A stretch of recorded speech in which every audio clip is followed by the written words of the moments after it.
Этим летом кому-то очень повезло ремонтировать такую знаковую, знаменитую улицу, всемирно известную. Это Невский проспект. Вот заниматься здесь ремонтом — это, наверное, самое почетное, что может быть в городе. Можно будет потом даже хвастаться, рассказывать, что Невский проспект построил, ну или, по крайней мере, хотя бы ремонтировал. Ну и, конечно же, интересно посмотреть, какой вообще фирме и какой технике это доверили, такую важную миссию. Ну, фирма Влад, а техника в основном Volvo. Ну, как у них традиционно и было всегда, обычно.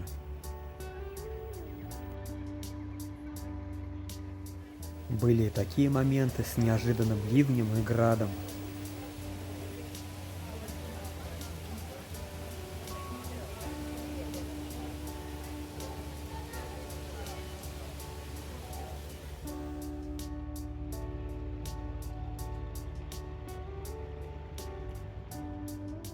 А после дождя хорошо видно колею на старом покрытии.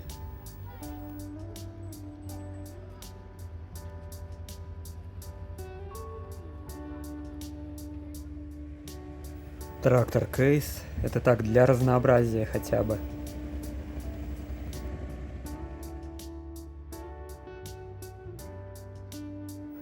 Можно еще обратить внимание, что колея образуется даже на тех дорогах, где не было движения грузовиков. То есть неправильно связывать эти явления, как некоторые думают. Даже наоборот. Вот. Справа, где хотя бы какой-то тяжелый общественный транспорт, там, автобусы, троллейбусы, эти ряды как раз наиболее ровненькие. А вот чем левее, где в основном легковушки ездят, вот там как раз некоторые проблемы есть, присутствуют с колеями. Да и так, в принципе, асфальт, как кажется, со стороны, по крайней мере, в пределах нормы. Можно было бы еще и годик, и два подождать, там не настолько уж существенные изъяны у дороги, чтобы ее так уж ремонтировать именно в эти сроки.